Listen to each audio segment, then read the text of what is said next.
सभी को मेरा नमस्कार। आज की जो क्लास है इसमें आज हम देखेंगे जैन धर्म। इससे जो पिछली क्लास हुई थी उसमें हमने देखा था कि जैन धर्म का संक्षिप्त परिचय को देखा था।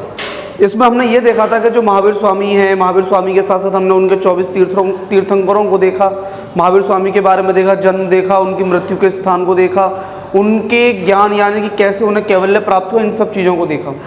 आप सभी लोग आज की इस क्लास में जो देखेंगे वो देखेंगे जैन धर्म से संबंधित कुछ महत्वपूर्ण पहलुओं को जो कि जैन धर्म से इम्पोर्टेंट हमारे एग्जाम के लिए बनते हैं। ठीक, तो आप लोग हेडिंग डालेंगे जैन धर्म।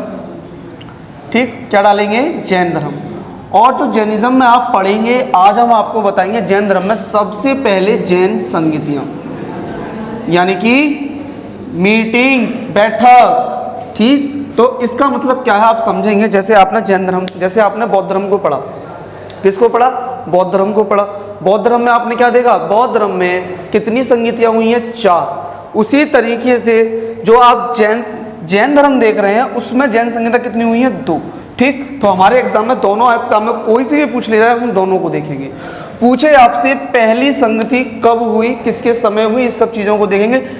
हर चीज़ के आगे हम एक चीज़ लगा लेते हैं लगभग। लगभग किस लिए कि भाई श्योर नहीं है कि इससे इसके बीच में ये मतलब इस ईयर से इस ईयर के बीच में ये बौद्ध संगति हुई है। तो जो पहली वाली बौद्ध संगति हुई है ये लगभग 300 BC, लगभग 300 BC या कह सकते हैं लगभग 322 BC, इसके बीच में ये पहली बौद्ध संगति हुई है। पूछे कहाँ हुई थी तो बताइएगा, ये पाटलिपुत्र में हुई थी। और क्या बताना है? और ये बताना है कि उसकी अध्यक्षता यानी कि चेयरमैनशिप किसने की थी? तो आप बता देना इसकी अध्यक्षता, चेयरमैनशिप भद्रबाहु ने की थी। ठीक, यहाँ तक बात आपको लोगों को समझ में आई होगी। और उस समय शासक रूल किसका था? तो शासक था उस समय अशासक था उस समय चंद्रगुप्त मौर्य। चंद्रगुप्त मौर्य कौन? वही जो कि मौर्य वंश का संस्थापक था। आपको अब तक समझ में आया कि जैन धर्म की पहली बैठक लगभग 322 BC या 300 BC के बीच में हुई है। वो कहाँ पर हुई है? पाटलिपुत्र में हुई है। पाटलिपुत्र पूछे कहाँ पर है तो बिहार में है। पूछे आपसे उसकी अध्यक्षता किसने की? भद्रबाहु ने की। पूछे शासक कौन था? चंद्रगुप्त मौर्य था। और आपसे ये पूछ सकता है कि जैन धर्म की पहली मीटिंग में क्या कार्य हुआ, क्या वर्क हुआ, तो आप बता देना। जो जैन धर्म है वो दो भागों में विभाजित हो गया। इतनी बात आप लोगों को समझ में आई? कितने भागों में डिवाइड हो गया? 2 भाग। कौन कौन से? एक श्वेतांबर और एक दिगंबर। देखिए इसकी एक कथा है, एक कहानी है, वो इस तरीके से आपको याद हो जाएगी कि ये श्वेतांबर और दिगंबर जो जैन धर्म में आप देखते हैं ये कैसे डिवाइड हुए, कैसे विभाजित हुए। भाई ऐसा हुआ, चंद्रगुप्त मौर्य जो आप पढ़ रहे हो जो कि मगध के राजा थे, मौर्य वंश के शासक थे, उनके समय कहा जाता है अकाल जैसी समस्या आई हुई थी और उसको लेकर उनके दरबार में एक जैन धर्म के प्रमुख, क्या कह सकते हैं, भिक्षु कह सकते हो, वो रहते थे जिनका नाम था भद्रबाहु। उन्होंने ये बोला किसने? भद्रबाहु ने। वो ये बताया कि जो मगध है यहाँ पर लगभग क्या पड़ने वाला है? अकाल पड़ने वाला है। तो अकाल की उस समस्या जो मगध में होने वाली थी उसी को लेकर जो चंद्रगुप्त मौर्य हैं भद्रबाहु के साथ दक्षिण भारत में चले गए। तो इसी तरीके से कुछ लोग जो चंद्रगुप्त मौर्य के समय थे जो दक्षिण भारत में चले गए वो कौन कहलाए? वो दिगंबर कहलाए। और जो मगध में ही रह गए वो श्वेतांबर कहलाए। इतनी बात आप लोगों को समझ में आई। अब बात करते हैं दूसरी बैठक की जो कि जैन धर्म की है। पूछे जैन धर्म की दूसरी बैठक कब हुई? तो याद रखना लगभग यानी कि अप्रोक्सीमेटली लगभग 512 AD और ये BC में हो रही है। ठीक, पूछे ये कहाँ पर हुई? ये बल्लभी में हुई थी। और बल्लभी कहाँ पर है? गुजरात में है। उस समय इसकी अध्यक्षता किसने की? तो इसकी अध्यक्षता की थी देवर्षि क्षमा श्रमण ने की थी। देवर्षि क्षमा श्रमण ने की थी। और इसमें क्या कार्य हुआ था? इसमें हुआ था जो जैन धर्म है उसमें 12 अंग या उपांग शामिल किए गए थे। तो जैन धर्म की जो दोनों बैठक थी वो आज आप लोगों के सामने है। पहली बैठक पूछे चाहे दूसरी पूछे, उसमें जो भी काम हुए वो आपके सामने है। पहली पाटलिपुत्र में, दूसरी बल्लभी में। और इसकी अध्यक्षता किसने की? इसकी अध्यक्षता देवर्षि क्षमा श्रमण ने की। यहाँ तक आपने देखा जो जैन संगतियाँ हैं वो कितनी हुई हैं?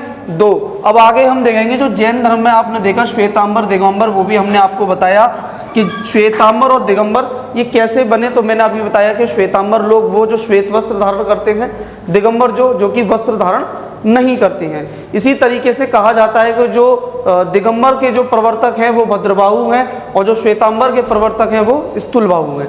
ठीक, अब आगे देखेंगे जैन धर्म में एक और विचारधारा है, वो है त्रिरत्न। वो आपसे पूछ सकता है कि जो त्रिरत्न जैन धर्म में होते हैं वो कौन कौन से होते हैं, तो एक का नाम है सम्यक, और तीनों की ही शुरुआत सम्यक से होती है। तो इसका मतलब सम्यक पहला पूछे क्या है, तो सम्यक दृष्टि कह लो या सम्यक दर्शन कह लो। ठीक, दूसरा सम्यक आचरण कह लो, और तीसरा सम्यक ज्ञान कह लीजिए। ठीक, तो वो पूछे कि त्रिरत्न किस धर्म की विचारधारा है, तो जैन धर्म की। पूछे त्रिरत्न कौन कौन से हैं, सम्यक दर्शन, सम्यक आचरण और सम्यक ज्ञान। इसके साथ साथ कुछ अन्य महत्वपूर्ण पहलू और हैं, जैसे अनेकांतवाद, स्यादवाद और नववाद। ये तीनों ही जो आपके सामने प्रिंसिपल सिद्धांत दिखाई दे रहे हैं, ये तीनों के तीनों सिद्धांत किस धर्म के हैं, जैन धर्म के हैं। और क्या इंपॉर्टेंट चीज है जैन धर्म की, पूछे जैन धर्म के जो साहित्य और जो उसमें उपदेश दिए गए हैं वो किस भाषा में दिए गए हैं। तो जिस तरीके से बौद्ध धर्म आपने देखा, बौद्ध धर्म में किस भाषा का प्रयोग किया गया था, पाली भाषा में उपदेश दिए। वहीं जैन धर्म में जो साहित्य और उपदेश है वो किस भाषा में है, वो प्राकृत भाषा में दिए गए हैं, और प्राकृत भाषा को ही कहा जाता है अर्धमागधी।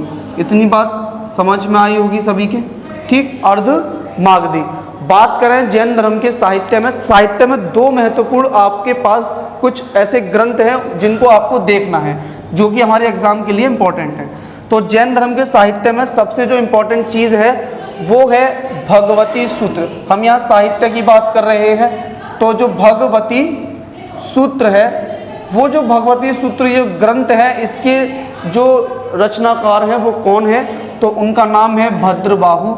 और पूछे आपसे इस भगवती सूत्र में किसकी जानकारी प्राप्त होती है, तो याद रखना 16 महाजनपदों की जानकारी प्राप्त होती है। वहीं दूसरा एक और साहित्य जिसका नाम है आचारांग सूत्र, इसमें किस चीज की जानकारी मिलती है, तो याद रखना आचार्य सूत्र में जैन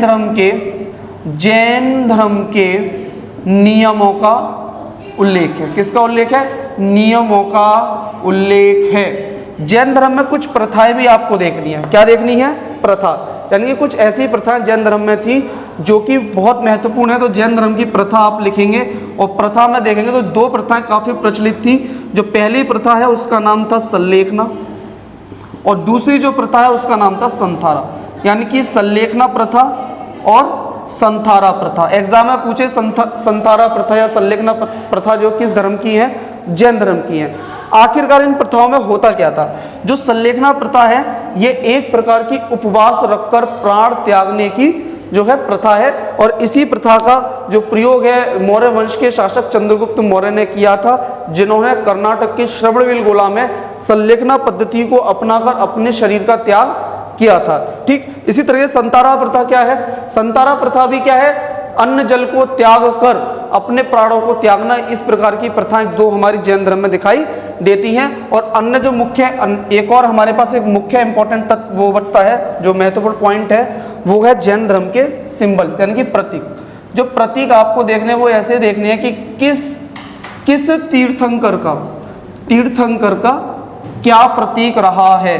ठीक, तो याद रखना पहला जो जैन धर्म के पहले तीर्थंकर जो संस्थापक कहे जाते हैं उनका नाम क्या है, ऋषभदेव। क्या नाम है, ऋषभदेव। तो जैन धर्म के पहले तीर्थंकर ऋषभदेव जो आपको दिखाई देते हैं, इनका तीर्थंकर था वृषभ। ठीक, जो जैन धर्म के दूसरे तीर्थंकर आपके सामने दिखाई देते हैं उनका नाम है अजीतनाथ। क्या नाम है, अजीतनाथ, जिनका क्या था, गज। ठीक, और जो तीसरे हैं उनका नाम क्या है, संभवनाथ, इनका क्या था, अश्व। ठीक, जैन धर्म के 19वें जो है जिनका नाम है मल्लीनाथ। क्या नाम है, मल्लीनाथ, जिनका क्या था, जिनका था कलश। ठीक, और जैन धर्म के इसके बाद आपको दिखाई देते हैं अरिष्टनेमी, जिनका क्या था, इनका था शंख। ठीक, और जैन धर्म के पार्श्वनाथ जो कि 23वें हैं पार्श्वनाथ का था सिंबल सर्प। और जैन धर्म के अंतिम यानी कि 24वें तीर्थंकर जो महावीर स्वामी हैं, इनका तीर्थंकर था सिंह। ठीक, तो कोई सा भी तीर्थंकर आपसे एग्जाम में पूछ ले कि कौन से तीर्थंकर का कौन सा प्रतीक है, वो आपके सामने है। और याद रखना, मल्लीनाथ की ऐसा माना गया है कि जैन धर्म में यह एक स्त्री भी इनको माना गया है। एग्जाम पूछे इनमें से कौन से तीर्थंकर को स्त्री के रूप में भी पहचान की गई है, वो है मल्लीनाथ। और इनका सिंबल क्या है? कलश। तो जैन धर्म में हमने इतनी महत्वपूर्ण सभी बातों को देखा जो हमारे एग्जाम के लिए इम्पोर्टेंट है। तो आप इस वीडियो को पूरा कंप्लीट देखिए, जिससे पता लगे कि जैन धर्म में क्या क्या चीज़ हमारे एग्जाम के लिए इम्पोर्टेंट है।